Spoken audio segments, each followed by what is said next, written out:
దీనిలో 5 ఉంది వాళ్ళకి ఇచ్చిన అవి కదా కాపీలు ఇచ్చాను.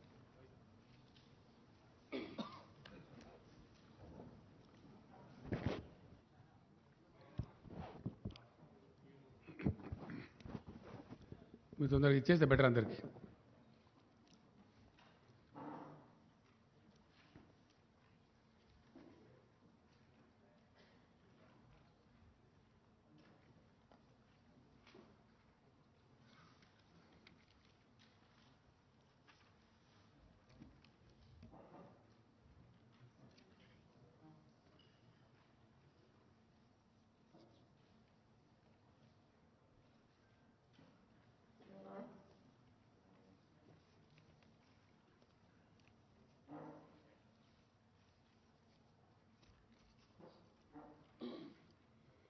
నమస్తే నమస్తే బాగున్నారు.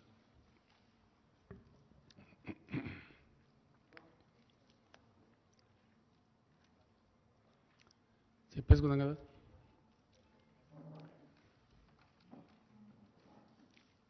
నిన్నటి రోజున మా వ్యవసాయ శాఖ మంత్రి గారు తెలంగాణ రైతాంగానికి ఈ యాసంగిలో వరి పంట వేయకుండా ఇతర పంటలు వేయండి, కారణం ఏమిటి అంటే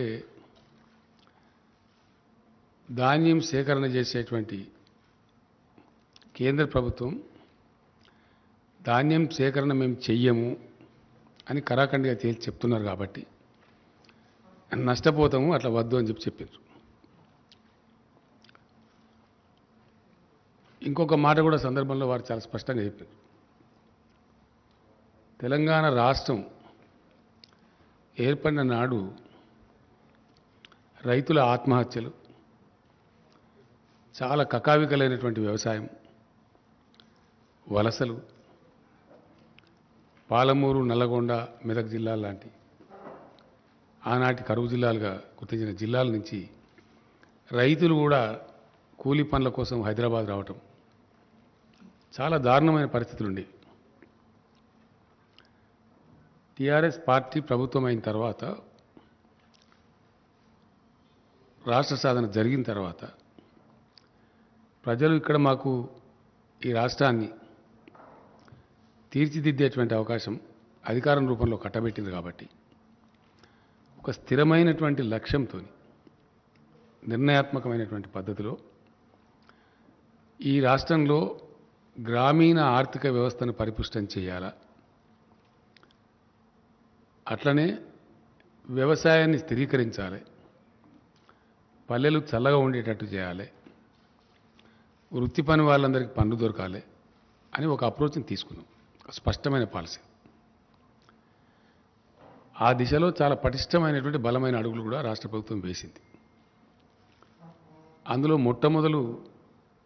మొదలుపెట్టింది అడుగంటిపోయినటువంటి భూగర్భ జలాలు పెంచడానికి, మొత్తం శిథిలమై చిక్కిపోయినటువంటి చెరువులన్నింటినీ కూడా మిషన్ కాకతీయ పేరు మీద అద్భుతమైనటువంటి చెరువులుగా తీర్చిదిద్దడం జరిగింది.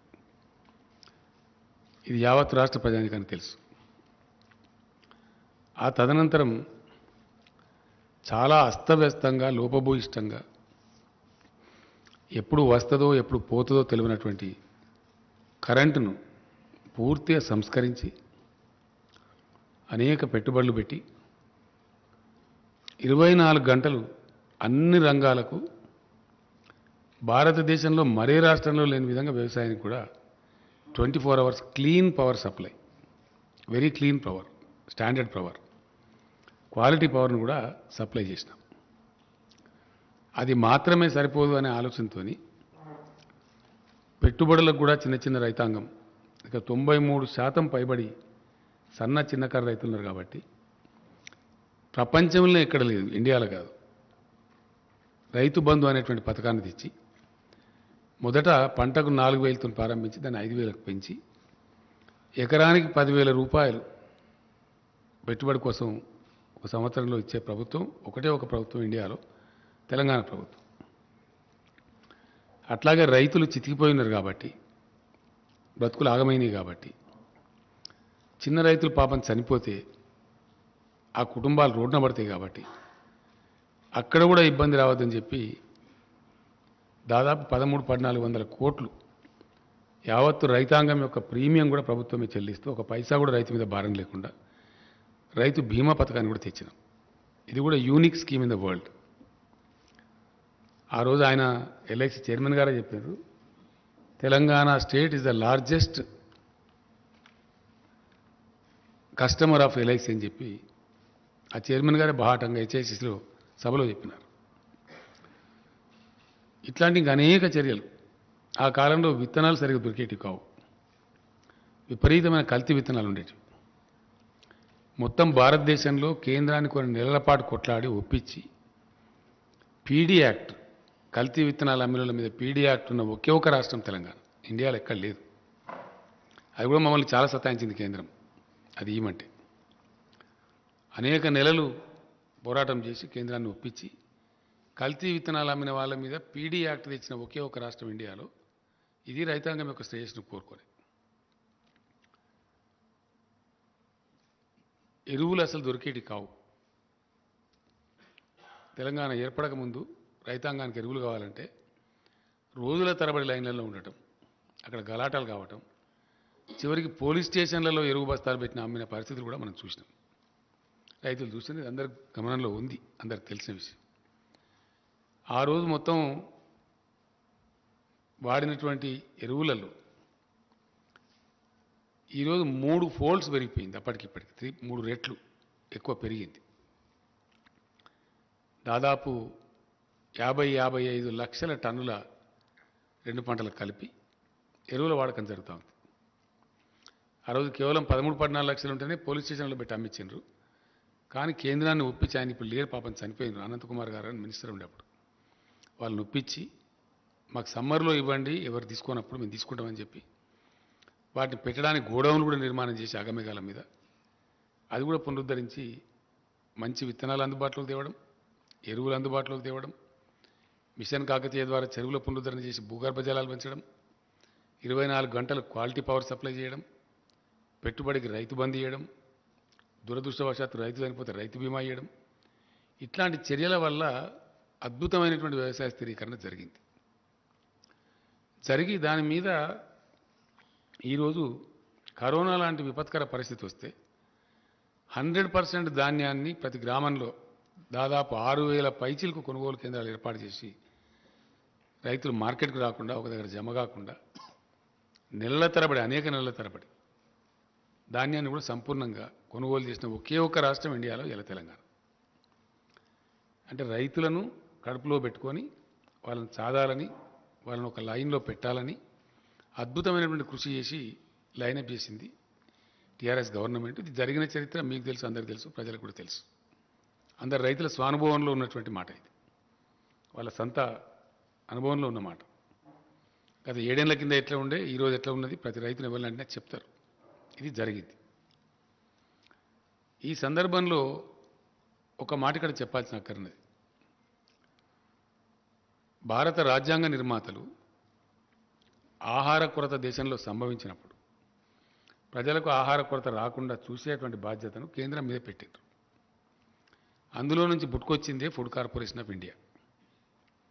ఫుడ్ కార్పొరేషన్ ఆఫ్ ఇండియాకు దేశవ్యాప్తంగా ఆల్మోస్ట్ అన్ని, దేశంలో ఎన్ని తాలూకా సెంటర్లు ఉన్నాయో అన్ని తాలూకా సెంటర్లలో సైంటిఫిక్ గోడౌన్స్ ఉంటాయి. నెలల తరబడి, సంవత్సరాల తరబడి ధాన్యం నిల్వ చేయాల్సి వచ్చినా నిల్వ చేసేటువంటి సదుపాయం ఉండేది ఓన్లీ కేంద్ర ప్రభుత్వం దగ్గర, అది కూడా ఎఫ్సీఐ దగ్గర. తప్పిస్తే ఏ రాష్ట్రం దగ్గర కూడా ఉండదు, ఆ అవకాశమే ఉండదు. ఇండియాలో ఉండే ఏ రాష్ట్రం దగ్గర కూడా ధాన్యం నిల్వ చేసేటువంటి గోడౌన్స్ ఉండవు. ఉన్నా కొద్ది రోజుల కోసమే ఉంటాయి తప్ప సైంటిఫిక్ గోడౌన్స్ ఉండవు. సైంటిఫిక్ గోడౌన్స్ ఇంటర్నేషనల్ స్టాండర్డ్లో కలిగి ఉన్న ఒకటే ఒక సంస్థ భారత ఆహార సంస్థ, that is food corporation of India. ఎందుకంటే ఎక్స్పోర్ట్ చేయాలన్నా without seeking any permission from anybody కేంద్రం చేయగలదు. లేదు ఇథనాల్ లాంటి ప్రత్యామ్నాయ వాడకానికి పంపాలన్నా కేంద్రం డెసిషన్ తీసుకొని పంపగలదు. ఈ అధికారాలు ఇవి కూడా ఏ రాష్ట్ర ప్రభుత్వానికి కూడా లేవు, అట్లానే తెలంగాణ ప్రభుత్వానికి కూడా లేవు. ఇది కూడా స్పష్టం. అంటే రాష్ట్రం, దేశంలో కరువు కాటకం, అతివృష్టి, అనావృష్టి వచ్చినప్పుడు ఫుడ్ సప్లైకి దోకా లేకుండా చేయాలి కాబట్టి, చాలా పెద్ద జనాభా ఉన్న దేశం కాబట్టి ఈ బాధ్యత కేంద్రం మీదనే ఉంది, రాష్ట్రాల మీద లేదు. ఇక్కడ ఒక రాష్ట్రంలో బాగుండొచ్చు, ఒక రాష్ట్రంలో బాగా లేకపోవచ్చు. బ్యాలెన్స్ చేసేటువంటి అధికారం కేంద్రానికి పెట్టిండ్రు. అది వాళ్ళ దగ్గరనే ఉంది. ఇప్పుడు ఏం జరుగుతూ ఉంది దేశంలో అంటే చాలా విచిత్రంగా ఇప్పుడు ఉన్నటువంటి కేంద్ర ప్రభుత్వం తన బాధ్యతను విస్మరిస్తూ పూర్తి బాధ్యత రాహిత్యంగా మేము ధాన్యం తీసుకోము అని కాలికి పెడితే మెడకు పెడితే పెట్టేటువంటి మెలికలు తిప్పుతూ ఉంది. దీని మీద అధికారులు, సివిల్ సప్లై శాఖ మంత్రి గారు, ఇండస్ట్రీస్ మినిస్టర్ గారు, ఇంకా అనేక పనుల నిమిత్తం వెళ్తూ ఈ పని మీద కూడా అగ్రికల్చర్ మినిస్టర్ గారు చాలా ట్రిప్పులు ఢిల్లీకి చేసినాం. చాలా కన్ఫ్యూజ్ చేసినారు. వాళ్ళు ఎంఓయూ చేస్తారు, ఎఫ్సిఐ కేంద్ర ప్రభుత్వం నిరాకరిస్తుంది. ఇప్పుడు మీకు ఇచ్చిన కాగితాలలో ఉన్నాయి, మీకు ఇచ్చిన క్లియర్ సెట్స్ ఇచ్చిన 5 సెట్స్ ఇచ్చినాం మీకు. ఇప్పుడు మేము దానిలో రకరకాలుగా కాలుకు పెడితే మెడకు పెడితే కాలుకు ఎంత కూడా పెట్టడం జరుగుతూ ఉంది. ధాన్యం తీసుకోము అని చెప్పి నిరాకరిస్తున్నారు. రాష్ట్రాలు ఏం చేయలేవు. ధాన్యాన్ని తీసుకుని ఎక్కడ పెట్టాలి? రాష్ట్రం పెట్టే వ్యవస్థ లేదు, ఎక్స్పోర్ట్ చేసే అధికారం లేదు, మళ్ళీ కేంద్రం దగ్గర పోవాలా, ఆ నిల్వలు పెట్టేటువంటి గోడౌన్స్ లేవు. కాబట్టి రాష్ట్రం ఏం చేయజాలదు. చరిత్ర మొత్తం చూస్తే కూడా మనం మొత్తం స్వతంత్రం వచ్చిన కానీ చెప్పేదాకా గతంలో మీ అందరు గుర్తుండే ఉంటుంది లెవీ బియ్యం సేకరణ అనేది.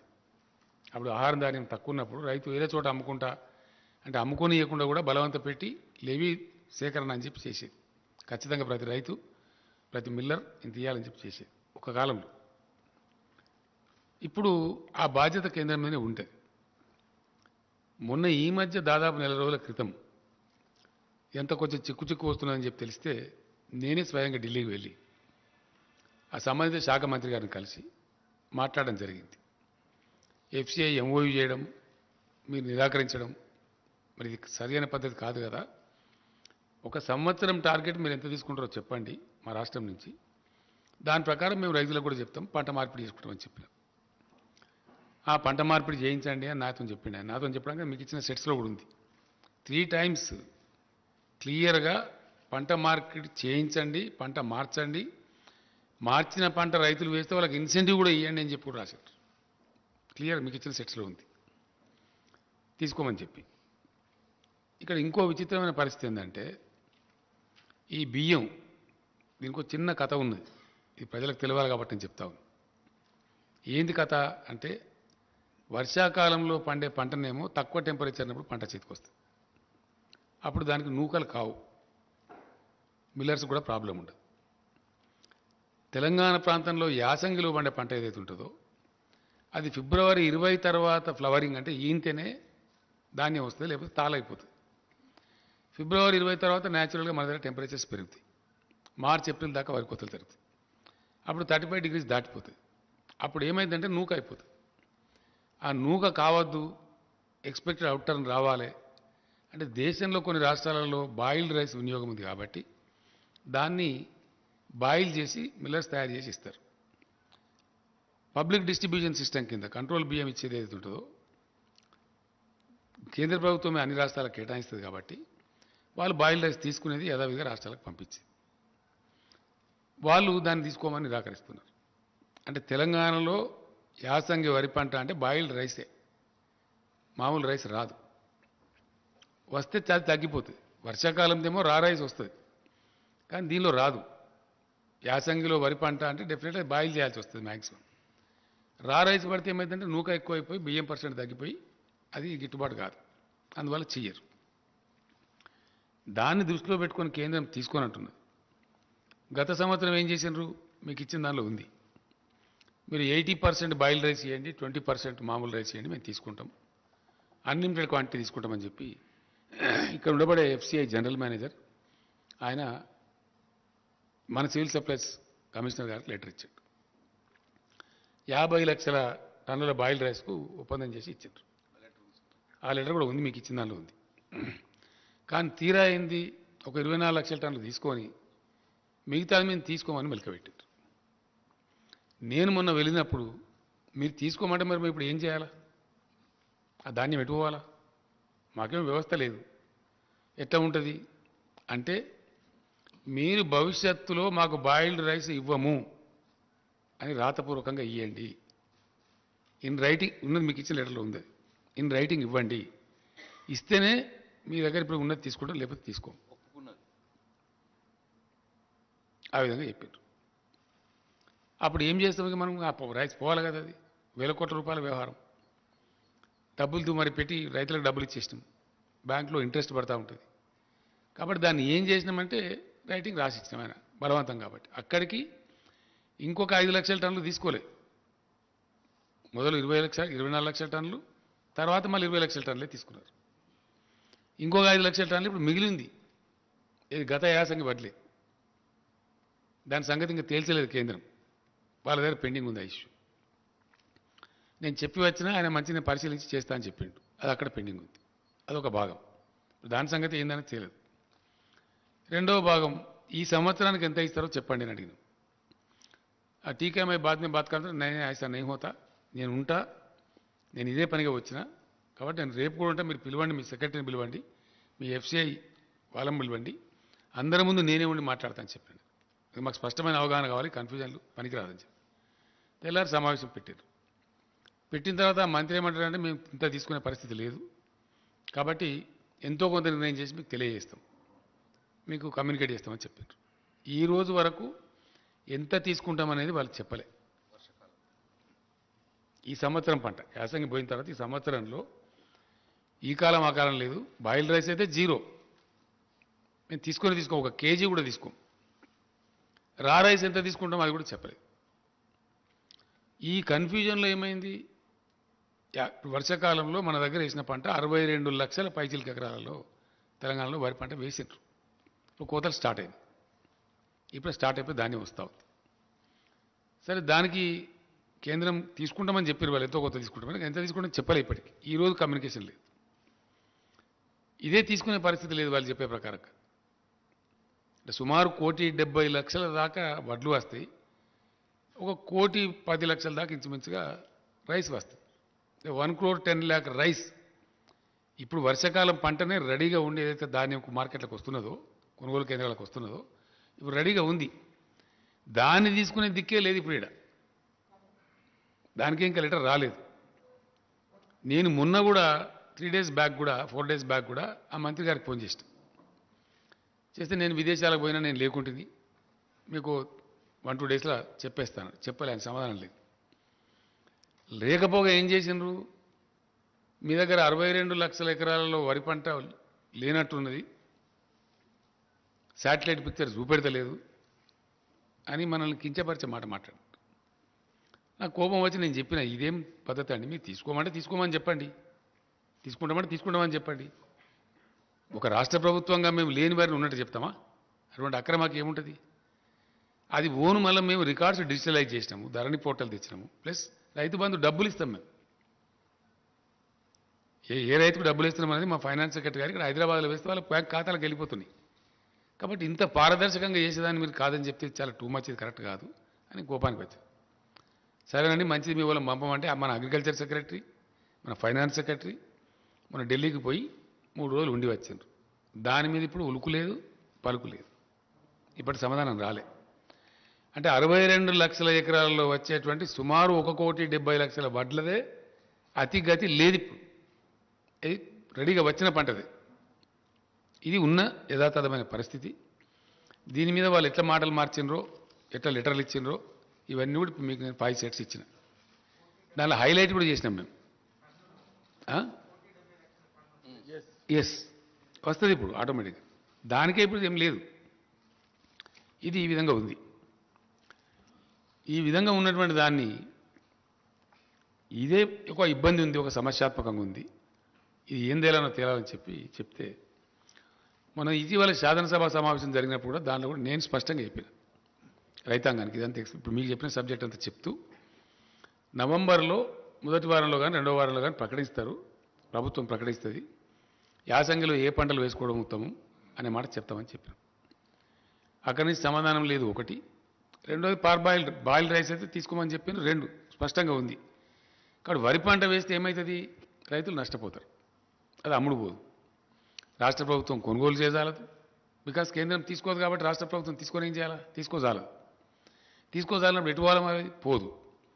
దానికి బదులుగా మేము గతంలో 15-20 రోజుల నుంచి 30 రోజుల నుంచి నేను 2-3 టైమ్స్ నేను మినిస్టర్ గారు అంతా రివ్యూల్ చేసి ఏ ఏ పంటలు వేయడానికి అనుకూలంగా ఉంటుంది శాస్త్రవేత్తలను పిలిపించి అగ్రికల్చర్ యూనివర్సిటీని పిలిపించి మాట్లాడి కొన్ని రకాల సీడ్స్ మన దగ్గర లేకపోతే కూడా దాన్ని తెప్పించినాం. ఏ పంటలు అయితే వేయచ్చో ఏ పంట అయితే లాభసాటి ఉంటుందో నువ్వులు కానీ ఆవాలు కానీ మన పలికాయ కానీ ఇంకా ఇతర దాదాపు 9-10 పంటలని వేయదగినటువంటి వరికంటే మంచి లాభం వచ్చే పంటలు కూడా ఉన్నాయి. మనం ఎందుకంటే కరెంటు తెచ్చినాం, నీళ్లు తెచ్చినాం, భూగర్భ జలాలు పెంచినాం, పెట్టుబడి ఇస్తున్నాం, రైతాంగం చేయడానికి సిద్ధంగా ఉన్నారు, వ్యవసాయ స్థిరీకరణ జరిగింది రాష్ట్రంలో. కాబట్టి మన రైతాంగం నష్టపోవద్దు, రైతాంగాన్ని కాపాడుకోవాలి అని మేము ఇతర పంటలు వేయమని చెప్పాం. నిన్న వ్యవసాయ శాఖ మంత్రి గారు స్టేట్మెంట్ ఇచ్చారు.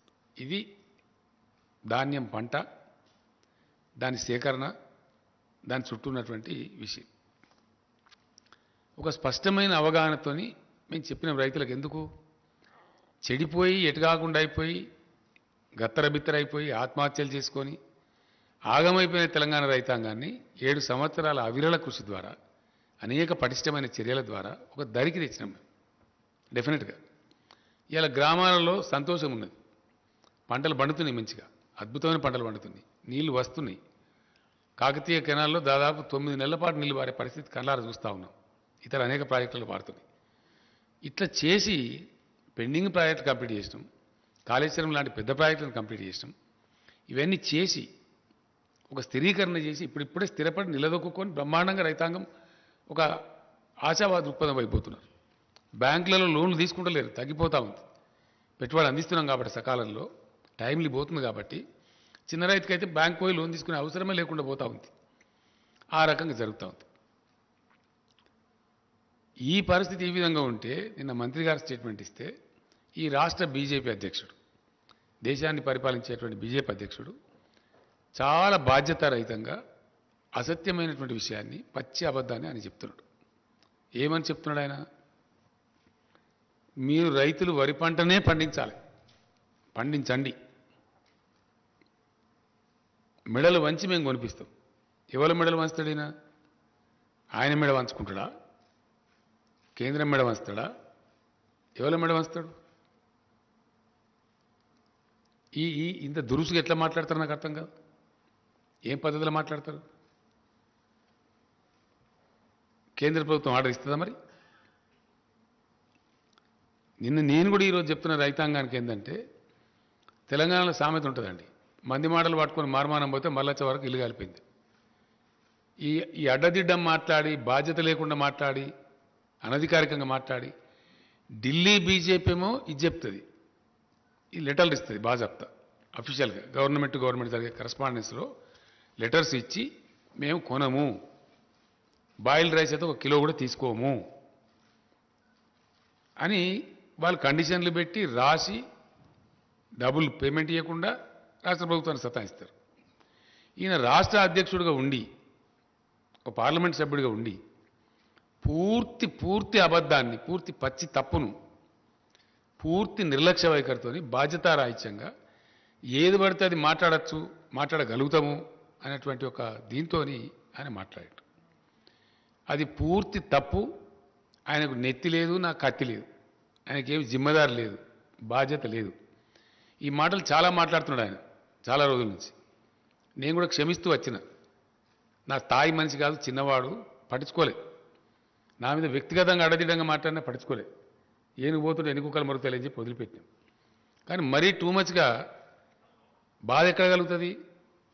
తెలంగాణ రైతులను 7 ఏళ్ల నుంచి మేము కంటికి నిద్ర లేకుండా కాపాడి ఒక స్థాయికి తెచ్చి వాళ్ళ అప్పులు కట్టిపించి వాళ్ళని గడ్డకేసి వాళ్ళు బాగుపడాలని మేము తీసుకొని పోతూ ఉంటే మొత్తం రైతాంగం యొక్క బతుకునే ఆగం చేసే విధంగా బాధ్యత లేకుండా నీకేం కావాలి?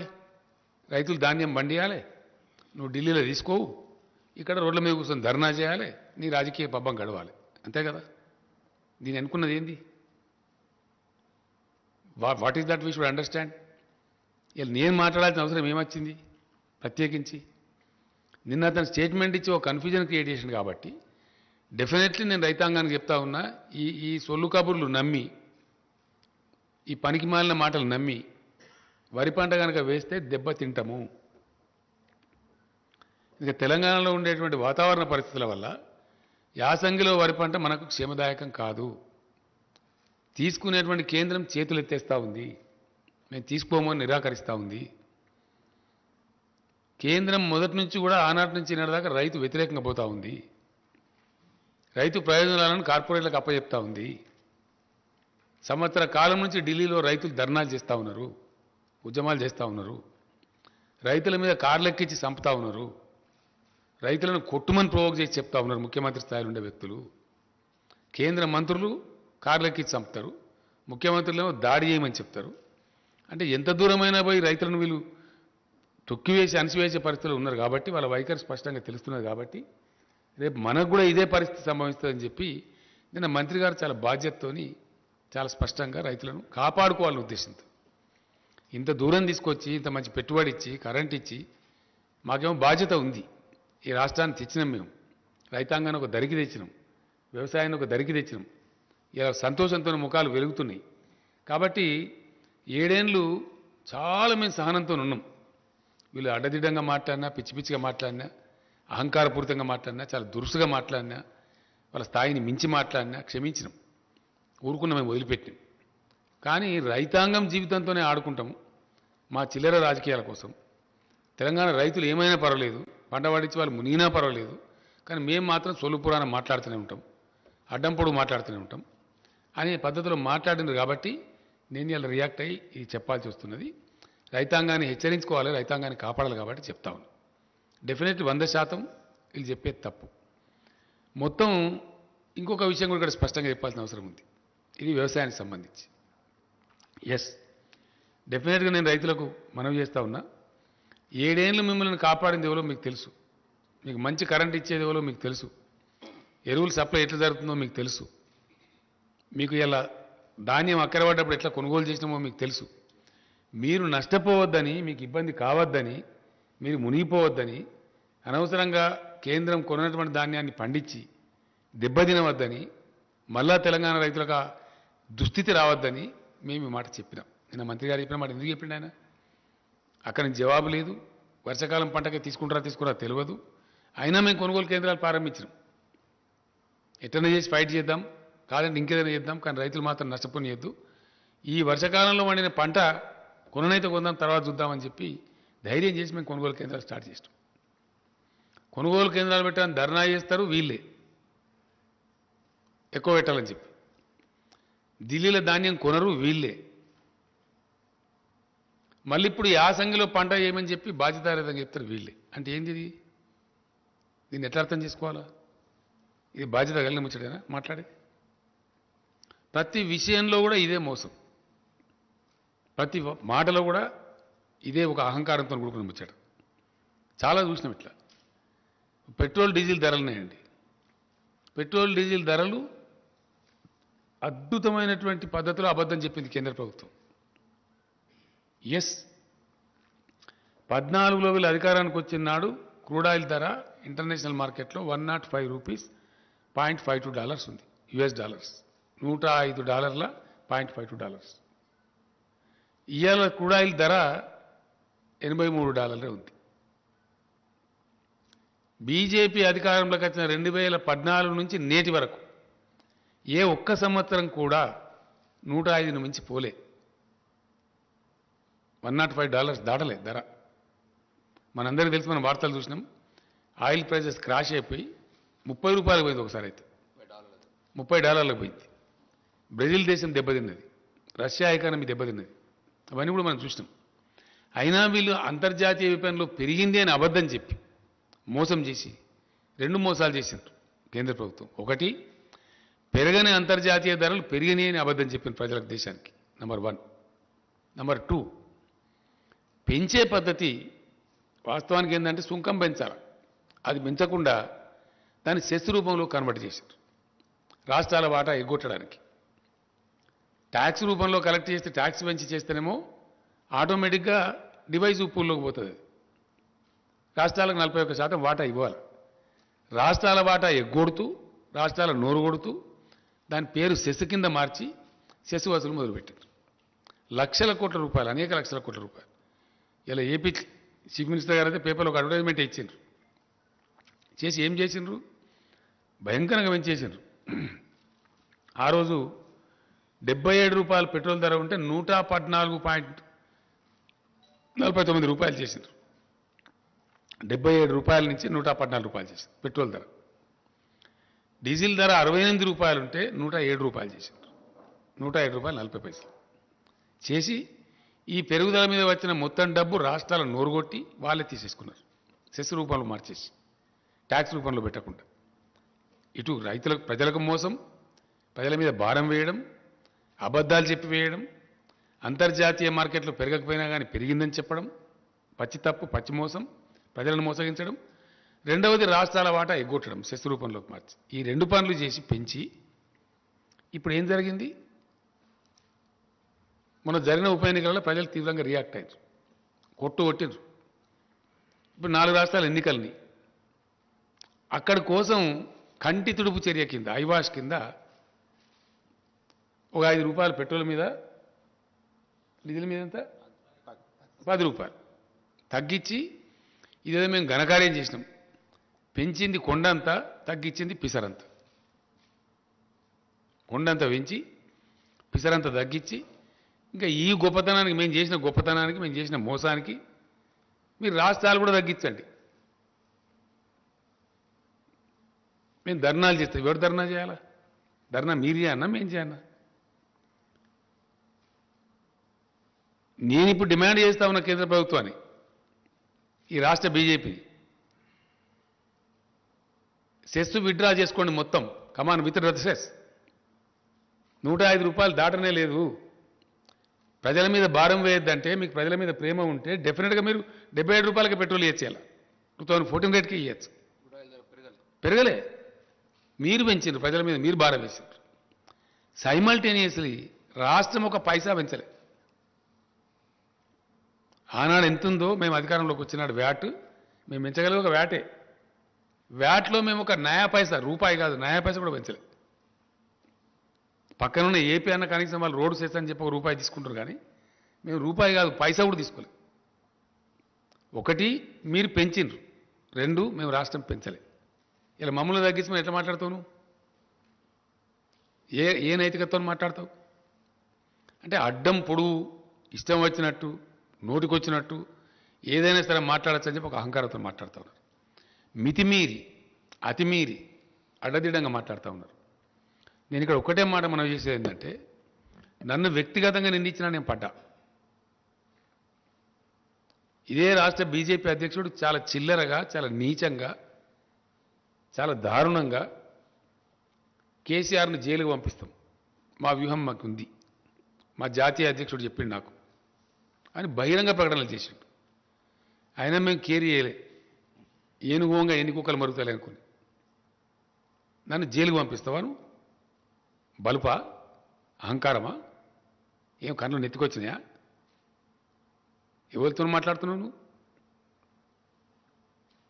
ఇంత అహంకారం ఏంది నాకు అర్థం కాదు. తప్పులు చేసేది మీరు, ప్రజల మీద భారం వేసేది మీరు, రైతులను మోసం చేసేది మీరు, రైతులు పండించే ధాన్యాన్ని కొనంది మీరు. మీ అసమర్థతను, మీ తెలివి తక్కువతనాన్ని, మీకు పరిపాలించలేని శక్తి లేనితనాన్ని ఇలా రాష్ట్రాల మీద రుద్ది రాష్ట్రాల ముఖ్యమంత్రులను జైలు పంపుతావాను? ముడతావా కేసీఆర్ను? ముట్టు చూడు బిడ్డ, టచ్ చేసి చూడు కేసీఆర్ను. కేసీఆర్ను జైలుకు పంపి నువ్వు ఇక్కడ బతికి బట్టగాడి తిరుగుతా అనుకుంటున్నావా? ఏమి మేము చేతులు ముడుచుకొని కూర్చున్నాం అనుకుంటున్నావా? ఇష్టం వచ్చినట్టు మాట్లాడచ్చునా? ఇష్టం వచ్చిన ప్రచారాలు చేయొచ్చునా? సోషల్ మీడియాలో ప్రచారం, బయట ప్రచారం అన్ని అబద్ధాలు. అన్నిటికన్నీ మేమేదో డబ్బులు ఇస్తే మేము డైవర్ట్ చేసినట్టు మాట్లాడడం. ఇచ్చిన డబ్బులు మిమ్మల్ని జాదే తెలంగాణ ఇయ్యాల. అది నేను చెప్తలేను, రిజర్వ్ బ్యాంక్ ఆఫ్ ఇండియా చెప్పింది. It's not my statement. Reserve bank of India best contributing స్టేట్స్లో the best contributing state is Telangana అని చెప్పింది. మేమిచ్చే డబ్బుల మీద మీరు నడుపుతారు ఢిల్లీ, మీరు ఇచ్చే డబ్బుల మీద మేము నడపలేము. మొత్తం మీద ఈ 7 ఏళ్లలో, గతించిన 7 ఏళ్ల కాలంలో రాష్ట్రానికి కేంద్రం నుంచి వచ్చిన సొమ్ము కేవలం 42,000 కోట్ల రూపాయలు. Only 42,000 crores. అది అన్ని రాష్ట్రాలకు వచ్చినట్టు మనకు వచ్చింది. మెయిన్గా దానిలో 2-3 స్కీమ్లే ఉంటాయి. ఒకటి నరేగా, రెండవది NRHM, national rural health machine, మూడవది సర్వశిక్షా అభియాన్ అని ఎడ్యుకేషన్. ఇంతకు మించి రావు డబ్బులు. ఒక్క రోజు కూడా ఒక్క రూపాయి ఇయ్యలేదు. స్టేట్ రీఆర్గనైజేషన్ చట్టం ఏదైతే ఉందో ఆ చట్టం ప్రకారంగా 450 కోట్లు మనకు రావాలి. BRGF funds, backward region development funds ఎగ్గొట్టిండ్రు. అవి తీసుకొని రారు వీళ్ళు, అవి మాట్లాడరు, దాని గురించి మాట్లాడరు. మంత్రుల మీద, ముఖ్యమంత్రి మీద పెద్దంతరం చిన్నంతరం లేకుండా కళ్ళు నెత్తికెక్కి ఎంత పడితే అంత మాట్లాడి, మేము ఎందుకంటే రాష్ట్రం కొత్తగా తెచ్చుకున్నాం, ఎందుకు మనకు పెద్ద కేంద్రంతో అంత పెద్ద అప్ఫ్రంట్ కన్ఫ్రంటేషన్ ఎందుకు, ఒక పద్ధతిగా రాష్ట్రాన్ని సెటిల్ చేసుకుందామని మేము ఓపిక వహించి సంయమనం వహించి కేంద్రం సహకరించకున్నా 5 సంవత్సరాలు హైకోర్టు విభజన చేయలే. ఎందుకు చేయలేదు నేను అడుగుతా ఉన్నా. ఏం కారణం చేసి చేయలేదు? మీది అసమర్థ ప్రభుత్వం కాదా? Why did not you separate the high court for 5 long years? What was the intention behind it? రాష్ట్రం వస్తుంది, రాష్ట్రానికి నీళ్ళ వాటర్ రావాలి. మేము అడిగినాం, కేంద్ర ప్రభుత్వాన్ని అడిగే అధికారం మాకు ఉంది కాబట్టి అడిగినాం. సెక్షన్ 3 కింద ట్రిబ్యునల్కి రిఫర్ చేయండి, మాకు వాటర్ తేల్చాలని చెప్తే ఈరోజు తెలుసారు. ఏం కారణం? మీ అసమర్థతనా, మీ అవివేకమా, మీ తెలివి తక్కువతనమా, మీ చేతగాంతనమా? అది చేత కాదు మీకు, అది మాట్లాడేది లేదు. బీఆర్జీఎఫ్ ఫండ్స్ 450 కోట్లు రావాలి, దాని గురించి మాట్లాడేది లేదు. చట్టం ఉంది, నవోదయ పాఠశాలల చట్టం ఉంది. ఇప్పటికీ 50 దరఖాస్తులు ఇచ్చిన ప్రధానమంత్రికి నేను 50. కొత్త జిల్లాకు ఒక నవోదయ పాఠశాల పెట్టి తీరవాలే కేంద్ర ప్రభుత్వం అని చట్టం ఉంది. ఇది యాక్ట్ ఉందండి, మీరు యాక్ట్ కింద మాకు ఇవ్వాలి ధర్మం అని చెప్పి కొత్త జిల్లాలకు నవోదయ పాఠశాల ఇవ్వమంటే ఒక్కటి కూడా ఇయ్యలే. నో. 157 కళాశాలలు, మెడికల్ కళాశాలలు మంజూరు చేస్తే తెలంగాణకు ఒకటి ఇయ్యలే. Not even 1. ఏడవన్నారు ఈ బీజేపీ నాయకులు? ఇక్కడ నుంచి ఉన్న కేంద్ర మంత్రి ఎక్కడ వండుకున్నాడు? ఇక్కడ నుంచి ఉన్న ఎంపీలు ఎక్కడ వండుకున్నారు? What is your answer? First దీనికి సమాధానం చెప్పు. ఇప్పుడు మేం పెడతాం ధర్నాలుగా. ఎస్, ఉత్తర భారతంలో రైతులు ఎవరైతే కొట్లాడుతున్నారో వాళ్ళకి అండగా నిలుస్తాం. రైతు వ్యతిరేక చట్టాలు మొత్తం విత్డ్రా చేసుకోవాలి, ధర్నా చేస్తాం. డెఫినెట్గా సీరియస్గా కొట్లాడతాం. పెట్రోల్ మీద పెంచినటువంటి సెస్సులు పెట్రోల్ డీజిల్ మీద వెంటనే విరమించుకోవాలి. మిమ్మల్ని పండనీయం నిల్వనీయం. తెలంగాణలో పండించే వరి ధాన్యాన్ని పూర్తిగా కొనుగోలు చేయాలి. దమ్ముంటే ఈ రాష్ట్ర అధ్యక్షుడు నోటి మాటలు సొల్లు పురాణాలు మాట్లాడడం కాదు, పోయి తీసుకొని రా ఆర్డర్ను, నేను నిలబడేపిస్తా వరిధాన్యం. 70-80 లక్షలలో ఇప్పుడు వరిధాన్యం వేసే అవకాశం ఉంది తెలంగాణకు. అద్భుతమైన ఉత్పత్తి వస్తూ ఉంది. రైస్ మిల్లర్లు కూడా వాళ్ళ కెపాసిటీ పెంచుకున్నారు. తీసుకురా నువ్వు ఆర్డర్. నువ్వు కేంద్రం వడ్లు తీసుకుంటా అంటే కేసీఆర్ వద్దంటుండా? ఏం చెప్తున్నావు నువ్వు? ఎంత బాధ్యతారహితంగా మాట్లాడుతున్నావు? నువ్వు మాట్లాడవచ్చునా? అట్లా మాట్లాడి తిరుగుతా అనుకుంటున్నావు తెలంగాణలో? కేసీఆర్ బతుకుండగానే తెలంగాణ రైతులు నాగం చేస్తావా నీ సొల్లు పురాణంతో? చేయగలుగుతావా? దా, నువ్వు కొంటాను నిన్న మాట్లాడినావు కదా, మెడలు వంచుతాను. నీ మెడలు నేను వంచానా? మరి నీ మెడలు వంచులుగా ఇరుస్తాం డబ్బున ఒకళ్ళు రైతులు ధాన్యం తీసుకోకపోతే. తెస్తావా ఆర్డర్? నీ పార్టీ అధికారం ఉంది కదా ఢిల్లీలో, తీసుకొని రా. వారం లోపల తీసుకురా. అడ్డంపొడు మాట్లాడడం కాదు కదా, నీకు దమ్ముంటే. నిన్న రాత్రి కూడా మాట్లాడాను నేను. ఒకవైపునేమో పంటల మార్పిడి చేయించండి, వరిధాన్యం వేయించకండి అని రాతపూర్వకంగా ఇస్తారు, మీకు ఇచ్చిన సెట్లలో ఉంది, దయచేసి మీరు చూడండి అది. ఆన్ ద అదర్ హ్యాండ్ వరిధాన్యం వేయమంటావు నువ్వు అంటావు. ఢిల్లీ బీజేపీ వరిధాన్యం వేయొద్దంటది, ఇక్కడ సిల్లీ బీజేపీ వరిధాన్యం వేయాలంట. ఏది కరెక్టు? ఢిల్లీ బీజేపీ కరెక్టా, ఇక్కడ సిల్లీ బీజేపీ కరెక్టా? What is right? నేను మాట్లాడినా వ్యవసాయ శాఖ మంత్రి గారు, నేను కూర్చొని ఇది ఏం స్టేట్మెంట్ నాకు అర్థం కాదు, ఈ దరిద్రుడు ఇట్లా ఇచ్చాడు, ఇక బాధ్యత ఉందా, బరువు ఉందా, అసలు ఏం నాకు అర్థం కాదు తమాషా అని చెప్పి అడిగితే మాట్లాడితే నేను కేంద్ర మంత్రిని అడిగిన నిన్న, ఏమండి మరి నువ్వు నాకు స్వయంగా ఇట్లా చెప్పినావు, మార్చమని చెప్పినావు, నాతో రాయించుకున్నావు, బాయిల్డ్ రైస్ 1 కిలో కూడా ఇయ్యమని చెప్పి ఇంకో 5 లక్షలు నిధులను పెండింగ్ పెట్టుకున్నావు, ఈ సంవత్సరం టార్గెట్ ఇవ్వమంటే ఇస్తలేవు, ఇంకా తెలుస్తలేదు, మరి మీ అధ్యక్షుడు వరి మాత్రమే పండించండి, ఎట్లా కొనాలో చూస్తాం, ఎవరు కొంటారు, నువ్వా నేను కొనేది అడిగిన నేను ఐసా కైసా బోల్తే బోలే. ఇలా పేపర్లలో వస్తే తెప్పించుకొని చూడమని చెప్పింది. ఎలక్ట్రానిక్ మీడియాలో ఆల్రెడీ వచ్చింది, నువ్వు తెప్పించుకొని చూడు, పేపర్లు తెప్పించుకొని ఇలా మీ ఇంటెలిజెన్స్ ద్వారా తెప్పించుకోండి ఏం మాట్లాడిండో అని అడిగినాం. నేనేమంటున్నా అంటే నువ్వు తీసుకురా, ఆర్డర్ తీసుకురా, కేంద్రం కొంటా నేను వద్దంటున్నా. యాసంగిలో వరి పెట్టుకునే అవకాశం డిసెంబర్ ఎండింగ్ దాకా ఉంటుంది. నేను తెలంగాణ రైతాంగానికి ఒకటే మనవి చేస్తా ఉన్నా, డిసెంబర్ చివరి దాకా కూడా మనం వరి ధాన్యం పెట్టుకోవచ్చు. ఈ సిల్లీ బీజేపీ, దొంగ బీజేపీ ఆర్డర్ ఇస్తుందా? ఈ ఆర్డర్ తీసుకురా. 1.5 కోటి టన్నులు తీసుకుంటాం బాయిల్ రైస్ అని చెప్పి తీసుకురా. మొత్తం నేనే సీడ్ సప్లై చేయించి బ్రహ్మాండంగా నేనే పంట వేపిస్తాను నిలబడి. అన్ని జిల్లాల మంత్రులు ఎమ్మెల్యేలు నిలబడి బ్రహ్మాండంగా పొలాలు చేపిస్తాం, కావాల్సినంత పట్టేంత వాటర్ ఉన్నది, ఫుల్ పవర్ సప్లై చేస్తున్నాం, పెట్టుబడి ఇస్తున్నాం రైతాంగానికి. మేమే వేయిస్తాం వరి పంట, తీసుకురాను అంటే ఏమన్నట్టు ఇది? బాధ్యతారహితంగా ఇష్టం వచ్చినట్టు సొల్లు పురాణం మాట్లాడుకుంటా, అబద్ధాలు ప్రచారం చేసుకుంటా మేము ఇట్లే తిరుగుతామంటే ఇప్పటిదాకా చెల్లింది. But now you will face. వర్షాకాలం ధాన్యం తీసుకునేదాకా నిద్ర పోనీయం, యాసంగి పక్కకు పెట్టు.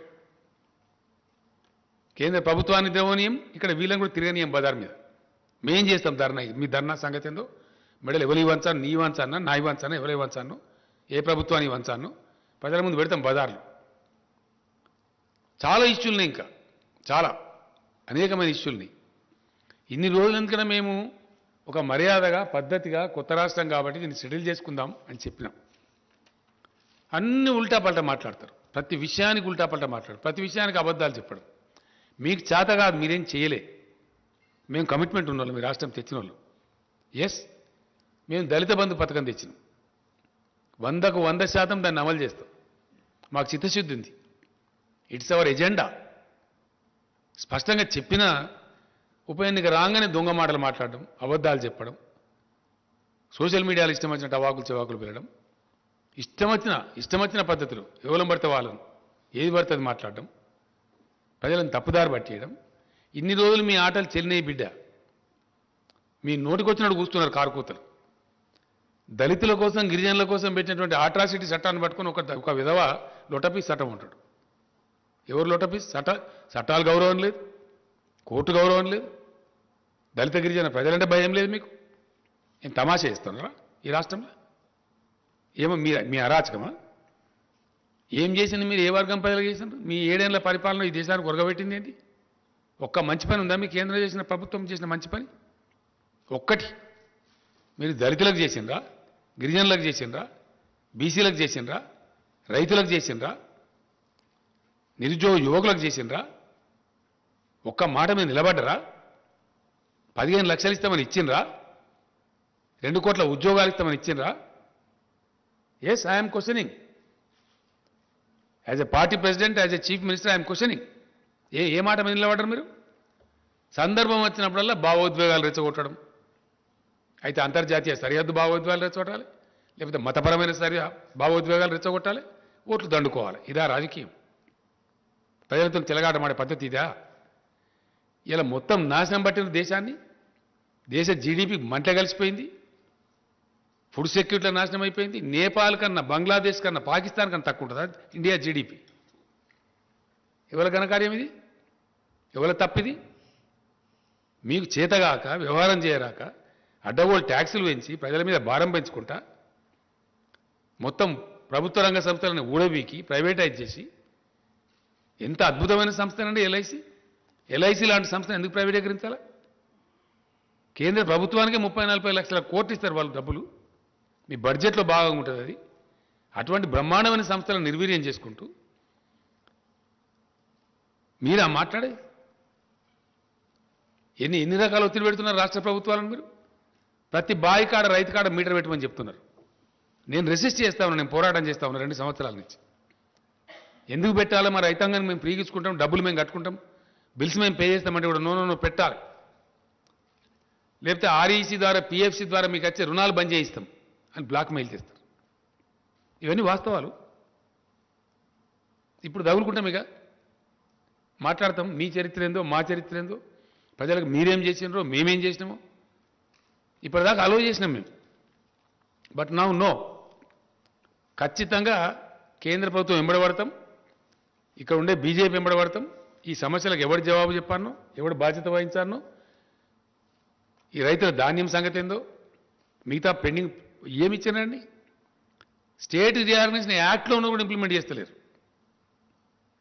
ట్రైబల్ యూనివర్సిటీ ఇవ్వాలని నో, ఇవ్వం.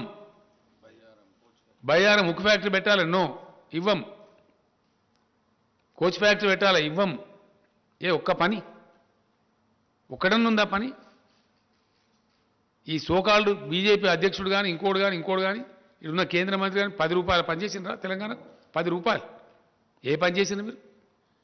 ఒక ఇరిగేషన్ ప్రాజెక్టుకి ఇచ్చిండ్రా? నీతి ఆయోగ్ చెప్పింది మిషన్ కాకతీయ మంచి ప్రోగ్రాం 24,000 కోట్లు ఇవ్వని, మిషన్ భగీరథ మంచి ప్రోగ్రాం ఈవెన్ నీతి ఆయోగ్ రికమెండ్ చేసింది. సింగిల్ నా యాప్ అయితే ఇవ్వలే. 24,000 కోట్లు కాదు, 24 రూపాయలు కూడా ఇవ్వాలి. మా నీటి వాటా వెళ్తారు, హైకోర్టు పెండింగ్లో పెడతారు, 5 ఏళ్ళు కొట్లాట తర్వాత ఇస్తారు. ఎస్ఆర్సీ యాక్ట్లో ఉన్నాయి తెలుసారు. ఉల్టా మళ్ళీ మీరే మాట్లాడతారా? ఇక్కడ మెడల్ వంచుతారా? మీరు ఎవరు మాట్లాడతారు? మీ మెడల్ మీ మెడల్ ఇరుస్తాం బిడ్డ, జాగ్రత్త. ఒళ్ళు దగ్గర పెట్టుకొని మాట్లాడాలా? పిచ్చి కూతలు కూస్తే ఇన్ని రోజులు ఏదో క్షమించిన మిమ్మల్ని మేము వదిలిపెట్టినాం. మాకు చేతగాక కాదు, అడుగున మిమ్మల్ని తరిమి కొట్టగలుగుతాం. మాకున్న క్యాడర్కు, మాకున్న లెక్కకు, మాకున్న శక్తికి. Yes, we are very powerful party here డెఫినెట్గా. టుడే వీఆర్ 103 ఎమ్మెల్యేస్ ఉన్నాం. మా మిత్రపక్షం ఒక మజ్లిస్ పార్టీ ఉంది. 110 ఎమ్మెల్యేలు ఉన్నాం మేము 119లో. మమ్మల్ని ప్రజలు నామినేట్ చేసి వచ్చినాం మేము. మాకు ఎవడో ఢిల్లీకి వెళ్ళి నామినేట్ చేస్తే రాలే. We are nominated by the people of Telangana, by the farmers of Telangana. Now today, for the convenience of union government, I'm demanding the union food minister to declare the government of India policy. Please say what is that you are going to take, what is that you are not going to take. Telangana రైతాంగాన్ని మీరు మోసం చేయవద్దు. మేము రైతులను కడుపులో పెట్టి కాపాడుకుంటున్నాము. మీ చిల్లర రాజకీయాల కోసం వాళ్ళ బతుకులు నాశనం చేస్తామంటే చూస్తూ ఊరుకోడు కేసీఆర్. మా ఇష్టం వచ్చినట్టు మాట్లాడి బాధ్యతారహితంగా మాట్లాడతామంటే మీ మెడలు ఇస్తాం, జాగ్రత్త. ఎస్, డెఫినెట్గా నాలుగే ఉంది కదా, ఇష్టం వచ్చినట్టు మాట్లాడడం, అడ్డగోలుగా మాట్లాడడం, వట్టిగానే ప్రాజెక్టులలో అవినీతి జరిగింది. ఎక్కడ జరిగింది? పెట్టు కేసు, నీ దమ్ముంటే. Yes, conduct enquiry, we're ready. What rubbish you are talking on the streets? ఇష్టం వచ్చినట్టు మాట్లాడుకుంటా, కుక్కలు మురిగినట్టు మురుక్కుంటా, చట్టాలను మాట్లాడుకుంటా, మనుషులను మాట్లాడుకుంటా, అడ్డగోలు ప్రచారాలు చేసుకుంటా, ఇంకా సహించాం, జాగ్రత్త. Be careful. మేము ఉద్యమాలు చేసిన వాళ్ళం, మహా రాకాసులతో కొట్లాడిన వాళ్ళం.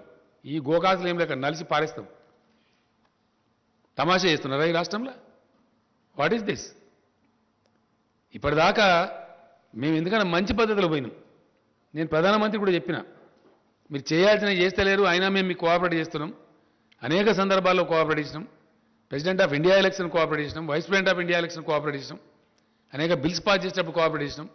మా మీద ఎందుకంటే మీరు అనవసరంగా ఇట్లా చేస్తారని చెప్పి నేను చెప్పిన, మర్యాదతో చెప్పిన. మేము సంస్కారవంతంగా ఉన్నామని చెప్పిన. ఇంత కుసంస్కారుల్లాగా, హీనుల్లాగా దిగజారిపోయి, రాజకీయాలను దిగజార్చుకుంటూ, రాజకీయ విలువలు దిగజార్చుకుంటూ, ఇష్టం వచ్చిన పద్ధతిలో మాట్లాడుకుంటూ ఎవరిని మోసం చేస్తారండి? ఎన్ని రోజులు చేస్తారు? ఎంతకాలం చేస్తారు? నువ్వు ఇప్పటిదాకా క్షమించడం కానీ బీ కేర్ఫుల్, జాగ్రత్త. నేను రాష్ట్ర బీజేపీ అధ్యక్షునికి వార్నింగ్ ఇస్తా ఉన్నా. నువ్వు మనిషివే అయితే, నీకు నిజాయితీ ఉంటే ఢిల్లీకి పోయి ఆర్డర్ తీసుకురా. యాసంగిలో వడ్డేమని చెప్పినావు కదా, మొత్తం ధాన్యం కేంద్రం మేము తీసుకుంటామని ఆర్డర్ తీసుకురా. పంటలు నేనే ఇస్తా, మంచి విత్తనాలు నేను సప్లై చేపిస్తా. అడ్డం పొడు ఇష్టం వచ్చినట్టు మాట్లాడతాం. కరెంట్ ఇస్తాం, నీళ్ళు ఇస్తాం, మందులు ఇస్తాం, అన్ని ఇస్తాం. మొత్తం కొనుగోలు చేసి అప్పగిస్తాం, ఒక గింజ లేకుండా. నేను రైతు సోదరులకు ఒకటే మాట మనం చేస్తా ఉన్నా, ఈ అల్లా టప్పగాల మాటలు పట్టుకుంటే దెబ్బతింటాము. మీ ప్రాంతాలలో మీ వ్యవసాయ అధికారులను సంప్రదించండి. వరి కాకుండా ఇతర పంటలే వేసుకోండి. వీరు మోసం చేస్తారు, మనకు తీసుకోరు. మా తనలాట ఏంటంటే మీరు మంచిగా ఉండాలని, మా రైతులు బతకాలని, పంట పండించిన రైతుకు 10 రూపాయలు రావాలని చెప్పి, రైతు జేబులకు డబ్బులు రావాలని మేము కొట్లాడుతున్నాం. రైతును ముంచి రాజకీయం చేసి మీ ఓట్లకు మీ డబ్బాలకు ఓట్లు రావాలని వాళ్ళు కొట్లాడుతున్నారు. కుటిల నీతి ఇది. ఈ కుటిల నీతిని రైతాంగం గమనించాలి. ఒకటే ఒక మాటను అర్థం చేసుకోవాలి రైతాంగం. 7 ఏళ్ల నుంచి మీకు ఇండియాలో ఎక్కలేనటువంటి సదుపాయాలు చేసింది టీఆర్ఎస్ గవర్నమెంట్. చేసి వాస్తవం కాదా? మిషన్ కాకతీయ చేస్తే ఎంత అద్భుతంగా ఉన్నాయి చెరువులు. ఒక్క చెరువు దిగిపోయిందా? పోయిన సంవత్సరం భయంకరమైన వర్షాలు కురిసినాయి. ఈ సంవత్సరం కూడా చాలా ఎక్సెస్ రైన్ఫాల్ అయింది. ఇక్కడ ఒక్క చెరువు దిగలేదే తెలంగాణలో. బోర్లన్నీ మోటార్ పెట్టకుండానే మీదికి పోస్తున్నాయి కదా బోర్లన్నీ. ఇలా ఊడలు పెట్టినాయి కదా, జాలు వారుతున్నాయి కదా తెలంగాణలో. ఇంత అద్భుతమైన సృష్టించింది తెలంగాణ టీఆర్ఎస్ గవర్నమెంట్. ఎస్, భూగర్భ జలాలు పెంచినాం, ప్రాజెక్టులు కంప్లీట్ చేసినాం, కొత్త ప్రాజెక్టు నిర్మాణం చేసినాం అతివేగంగా, లక్షల ఎకరాల నిల్లిచ్చే పరిస్థితి తెచ్చినాం, అద్భుతమైన హై క్వాలిటీ పవర్ ఇస్తున్నాం, పెట్టుబడి ఇస్తున్నాం. ఇన్ని మంచి చేసిన వాళ్ళము మీరు బతుకుండాలని మేము కోరుకుంటాం. చిల్లర రాజకీయాల కోసం మిమ్మల్ని వాడుకోవాలి, మీరు బండియాలి, మిమ్మల్ని రోడ్ల మీద కూర్చోబెట్టి ధర్నా చేయించాలి అనే పరిస్థితిలో వాళ్ళు మాట్లాడుతున్నారు. కాబట్టి ఈ అల్లాటప్పగాళ్ళు పనికిమాలినోళ్ళు 10 రూపాయల పని చేయని వాళ్ళు ఈ రాష్ట్రానికి ఎక్కడ చేసిండండి ఈ మనిషి? కరీంనగర్ నుంచి ఎంపీకి గెలిచిండు, 1 రూపాయి పని తెచ్చిండా?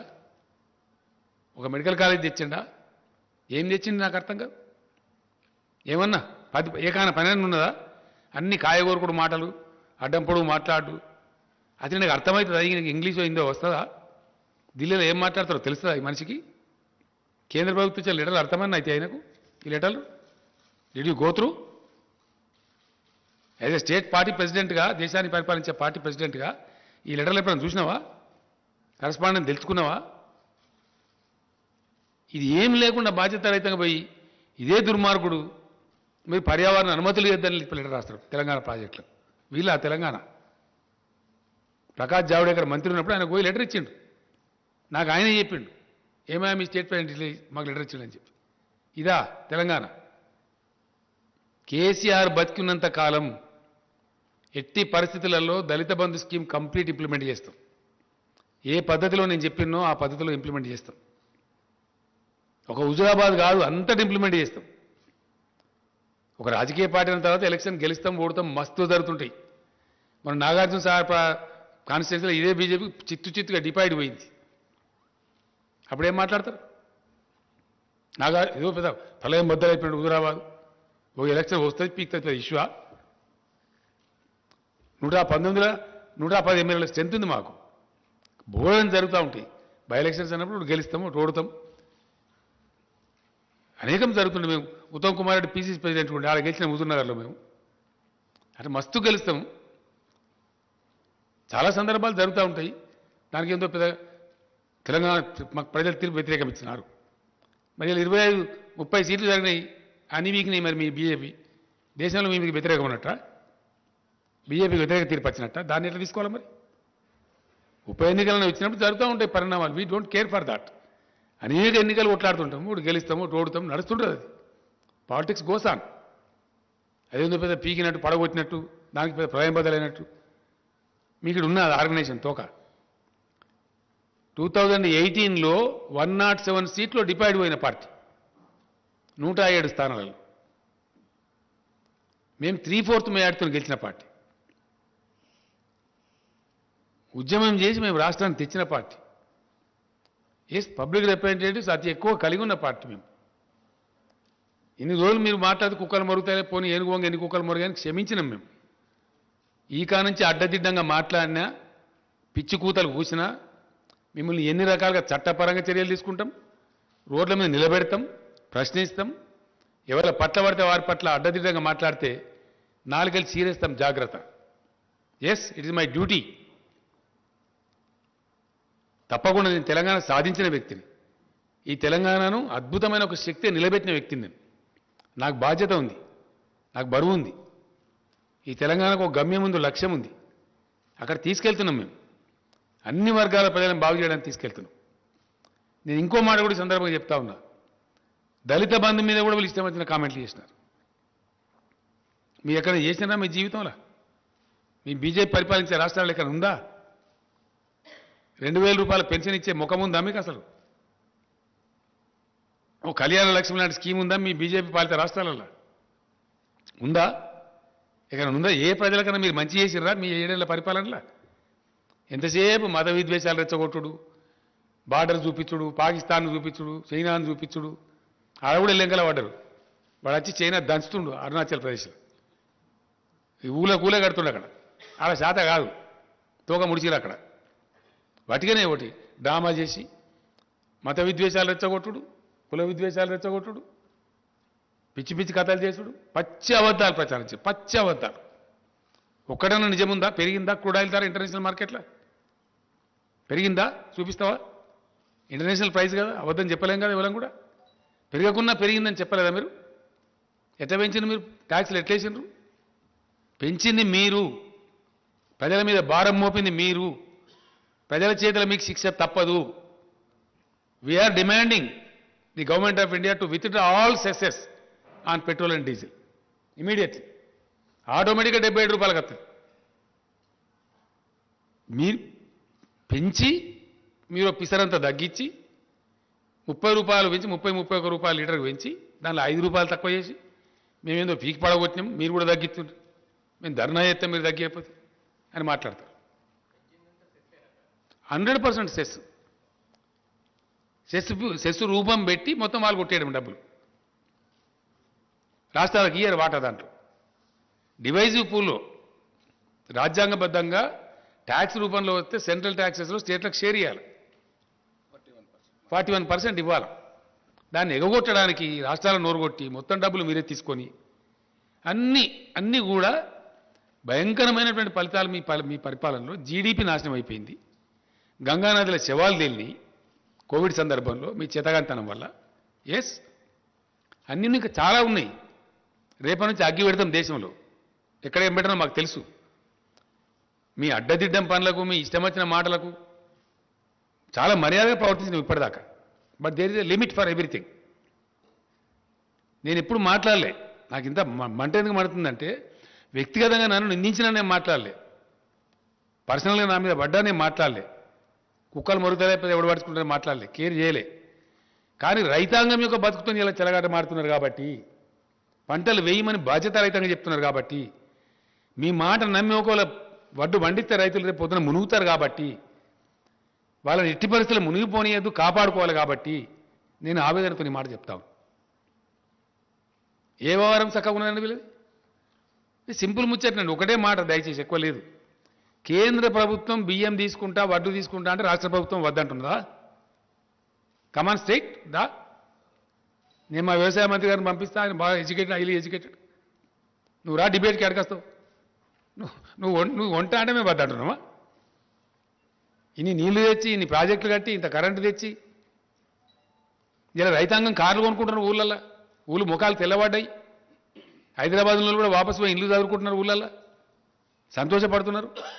ఒక దరికి వచ్చే తెలంగాణను నీ చిల్లర రాజకీయం కోసం నీ కంపు నోరుతోని ఇష్టం వచ్చినట్టు మాట్లాడి మెడలు వాస్తావు. ఎవరు మెడలు వాస్తావు? నీ మెడలు 4 ముక్కలు చేస్తావు అనుకుంటున్నావు, జాగ్రత్త. తెలంగాణ ప్రజల జీవితాలతో చెలగాట మాట్లాడితే ఊకోడు కేసీఆర్. నన్నంటే నేను పడ్డా, కానీ తెలంగాణ రైతులు మోసం చేస్తా, తెలంగాణ రాష్ట్ర ఎకానమీ నాశనం చేస్తా, నో. మేము కడుపు కట్టుకొని, నోరు కట్టుకొని, నీతిమంతంగా, డిసిప్లిన్గా ఫిజికల్ ప్రుడెన్స్ మెయింటైన్ చేసినాం, ఆర్థిక క్రమశిక్షణ పాటించినాం. దానివల్ల రాష్ట్ర ఆర్థిక పరిస్థితి పటిష్టంగా ఉంది. అలా we're number 1 state in the country. ఇది మా డిసిప్లిన్. మీ చేతగాంతనం వల్ల దేశాన్ని నాశనం పట్టించింది మీరు. మీరు వచ్చినాడు 30-40 వేల కోట్ల అప్పు, ఇలా 1,30,000 కోట్ల అప్పు చేసింది మీరు. ఇని 70-80 లక్షల కోట్ల అప్పులు చేసిండ్రు ఈ కేంద్ర ప్రభుత్వం. జీడీపీ క్రాస్ చేసిండ్రు, ధరలు పెంచిండ్రు. ఏమైందండి ఇలా ఫలితం? మీరు పెంచిన పెట్రోల్ ధరల వల్ల ప్రతి ఒక్క వస్తువు బగ్గుమంటుంది. ఇలా అన్ని నిత్యావసర సరుకులు పెరిగినాయి, ప్రతి ఒక్కటి. ఎరువు బస్తా తీసుకొచ్చి రైతుకు అమ్మితే దాని మీద ట్రాన్స్పోర్ట్ ఛార్జ్ పెరిగిందని వాళ్ళు ధరలు వేస్తూ ఉన్నారు. పప్పుల ధరలు పెరిగినాయి, ఉప్పుల ధరలు పెరిగినాయి. పెరిగింది ఏదైనా ఉందా ఇవాళ?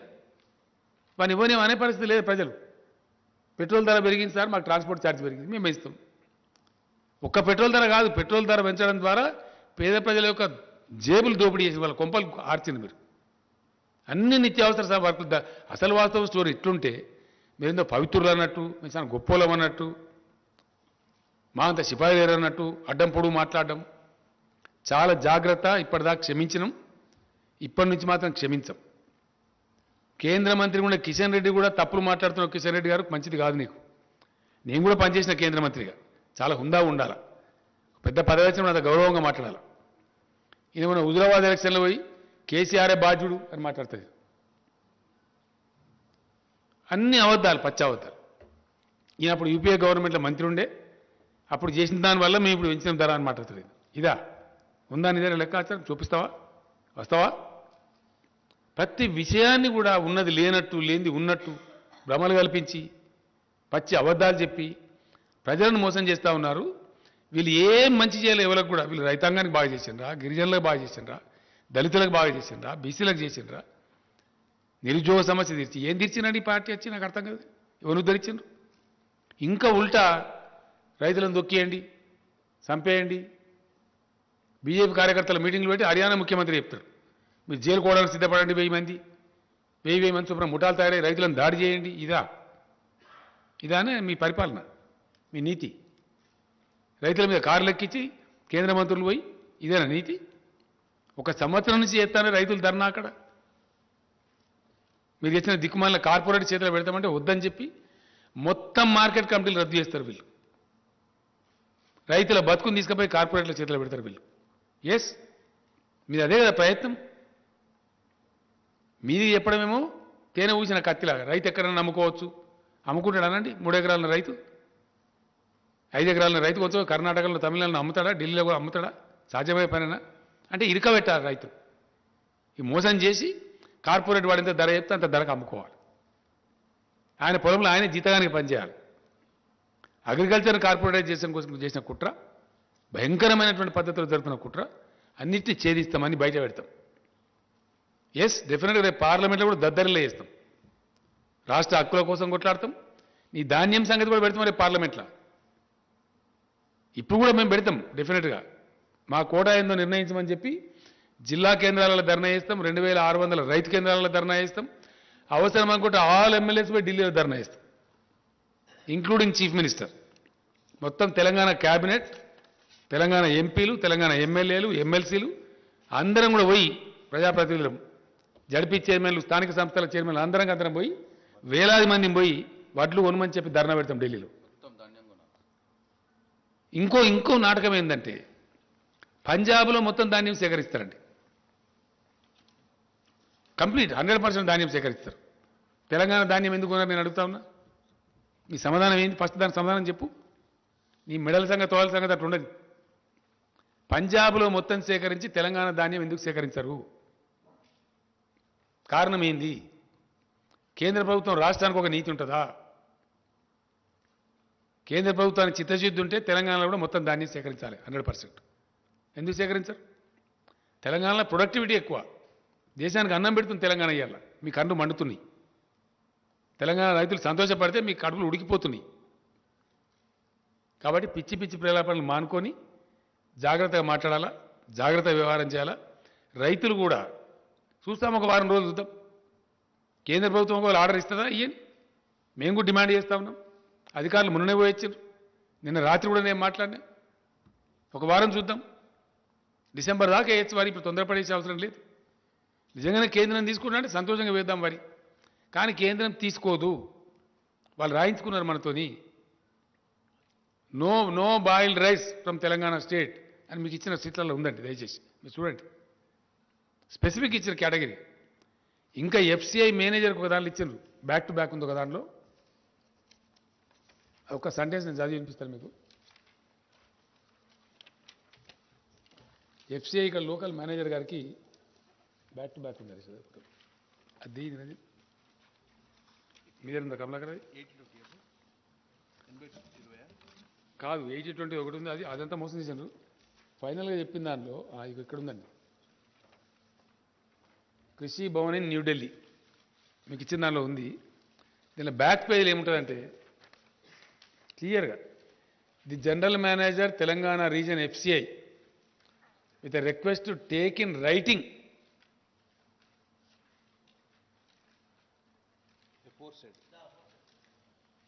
ఎఫోర్సైడ్ కమిట్మెంట్ను దీనిలో ఉన్నది.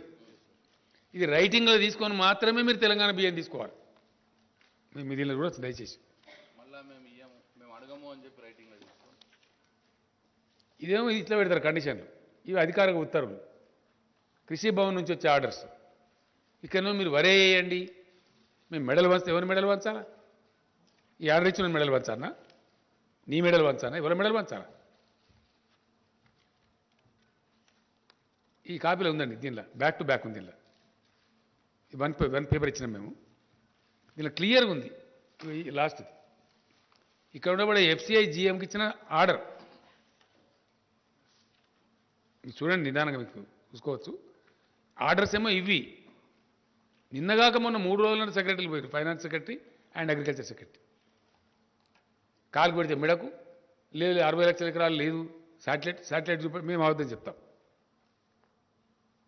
దా హెలికాప్టర్స్ పంపిస్తే నేను తిరుగుతురా. వాస్తవాలు ఈ విధంగా ఉంటాయి, చెప్పే తప్పుడు మాటలు. కాబట్టి చాలా జాగ్రత్తగా ఒళ్ళు దగ్గర పెట్టుకొని మెదులుకోవాలి. రాష్ట్ర బీజేపీ అధ్యక్షుడు కానీ రాష్ట్ర బీజేపీ నాయకులు కానీ ఇప్పటిదాకా క్షమించడం కానీ ముందరికి క్షమించము. పిచ్చి పిచ్చి కూతలు కూస్తే, పిచ్చి పిచ్చి మాటలు మాట్లాడితే, ప్రజలను తప్పుదో చెప్పించే మాటలు మాట్లాడితే మాత్రం చీల్చి చెండాడతాం, జాగ్రత్త. ఇప్పటిదాకా మన్నించిన కానీ ఇక మన్నించము. Thank you.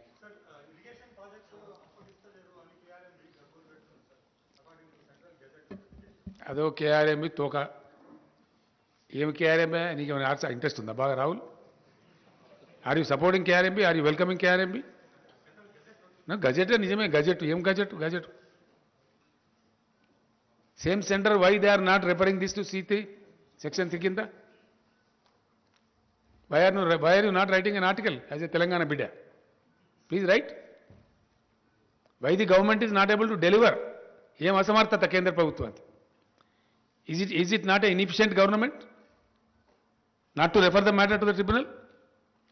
కొత్త రాష్ట్రం ఏర్పడితే రాష్ట్రాన్ని నీళ్ళు రావద్దా?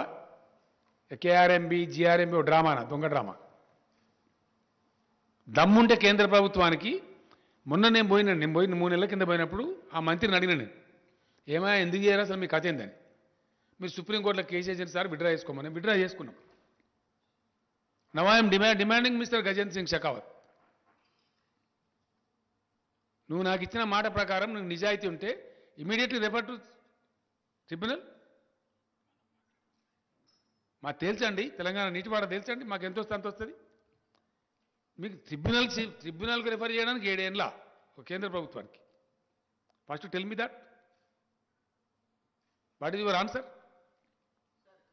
What the state president is doing? What the union minister here is doing? ఇక్కడ గెలవాలి, ఇక్కడ ఓట్లు కావాలి. తెలంగాణ నీళ్ళు వద్దా మరి? ఎందుకో మాట్లాడరు, అడ్డం పొడుగు మాట్లాడతారు. ఇక్కడ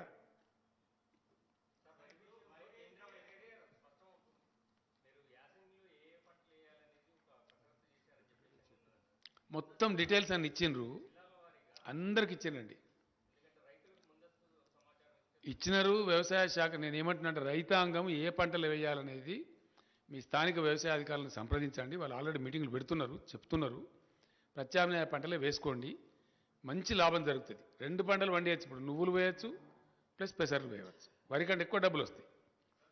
కొంతమంది మూర్ఖంగా పిచ్చిగా మరి నీళ్ళు తెచ్చారు కదా, ఎందుకు తెచ్చారు, వరి పంట వేయకపోతే ఎట్లా అని మాట్లాడుతుంది. నీళ్ళు తెచ్చి పంటలు వేసుకోమని, వరి పంట వేసుకోమని కాదు. ఏ పంట అయినా వేసుకోవచ్చు. ప్రభుత్వం పెట్టుబడి ఉండే తొందరగా పడుతుంది. ప్రభుత్వం మీకు పెట్టుబడి ఇస్తుంది, కరెంట్ ఇస్తుంది, నీళ్ళు ఇస్తుంది, భూగర్భ జలాలు పెంచింది. మీరు పంటలు పండించి మంచిగా బతకమని కదా, ఈ సన్నాసుల చేతులు పడమని కాదు కదా. చాలా ఉన్నాయి పంటలు, అద్భుతమైన పంటలు పండుతాయి. Yes please.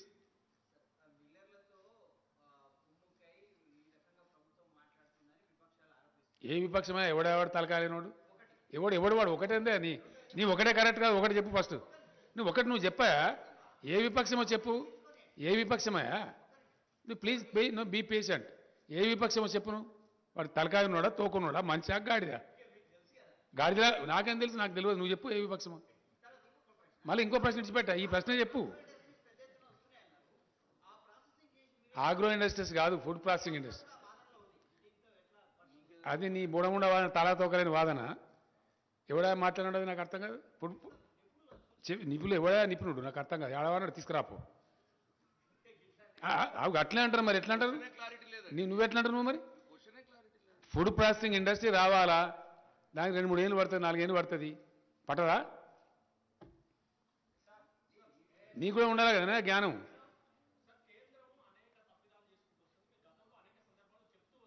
ఇప్పుడు ఇంకా ఫైట్ చేస్తాం.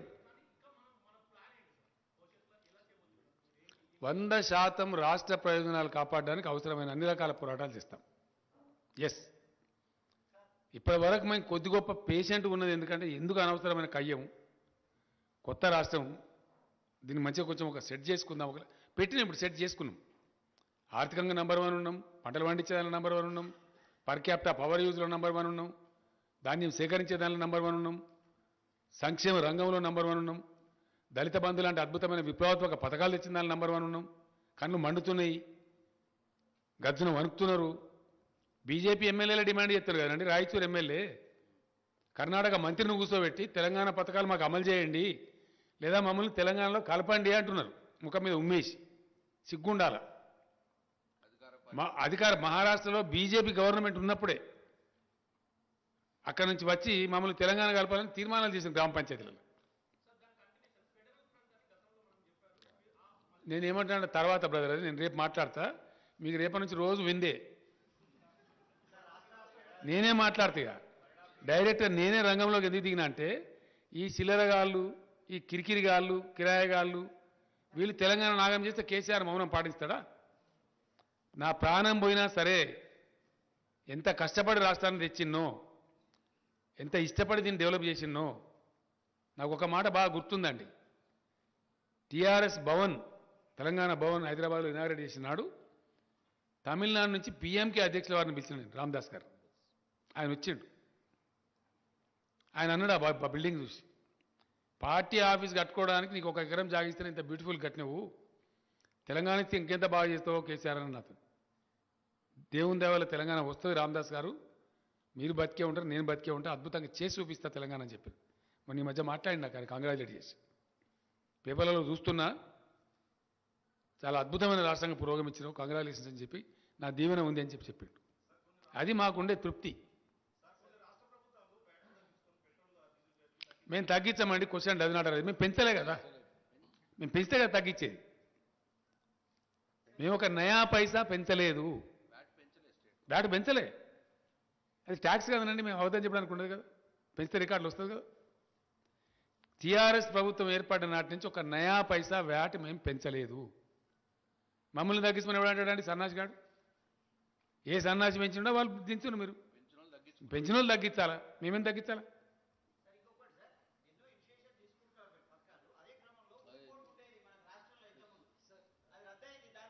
ఏంటిదండి? ఏంటిది అది? చెప్దాం, మళ్ళీ చెప్దాం. ఎస్, సెస్సెస్ నాట్ రెడ్యూసింగ్ అండి. I'm demanding the government of India to remove the cesses levied by the government of India on petrol and diesel. Yes, total cess. It is possible because please, it is to the benefit of the country. Because without any increase of crude oil in the international market, the government of India has unnecessarily levied the cess on petrol and diesel, burdening the pockets of the poor people, middle class people. Now, if the government of India is sincere towards poor people of the country, it is up to them to withdraw the total cesses levied by them. I am very clear. So my question is, do you have in mind some kind of a timeline or a deadline? 100%, we continue to fight. We will continue to fight. Today we have initiated, I made it clear to the people that we are going to fight with government of India. కంటిన్యూగా fight చేస్తాం. Petrol diesel మీద cess withdraw చేయమని మేమే ధర్నాలు చేస్తాం. ఎవరైతే పెంపుకు కారణమో వాళ్ళని నిలదీస్తాం. ఎవ్వరం కలుపుకోనో వాళ్ళని కలుపుకుంటాం. అందరిని కలుపుకుంటాం. ఎవరు వాళ్ళని కలుపుకొని అందరిని కలుపుకుంటాం.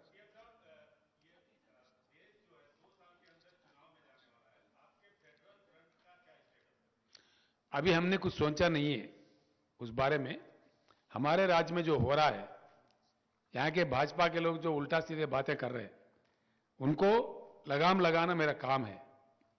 मैं इस राज्य को लाने वाला हूं, पाने वाला हूं, हासिल करने वाला हूं और इस राज्य को अच्छा बनाने वाला हूं, बना दिया हूं। ये मैं नहीं कह रहा हूं, ये किताब मैं खुद नहीं दे रहा हूं, रिजर्व बैंक ऑफ इंडिया दिया है।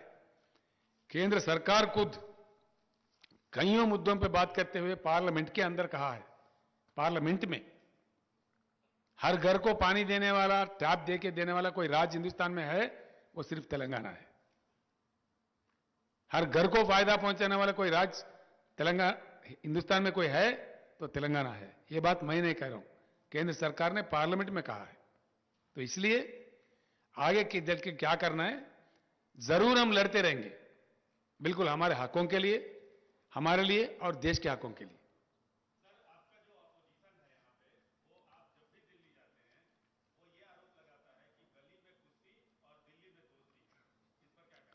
देखा ऐसा है, ये बहुत कमीने लोगों की बात है, नालायक लोगों की बात है।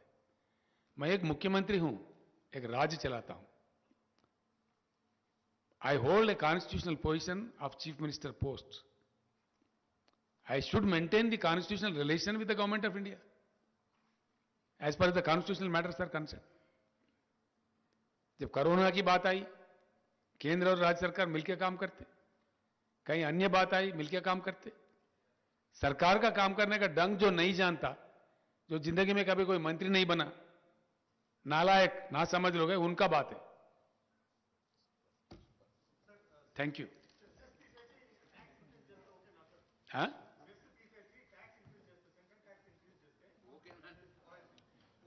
అసలు పెట్రోల్ డీజిల్ ధరలు పెంచడమే తప్పు, అడ్డదారులు దొడ్డిదారులు కేంద్రం పెంచింది, మొత్తం విత్డ్రా చేసుకోమని మేము డిమాండ్ చేస్తున్నాం. That's all. Thank you.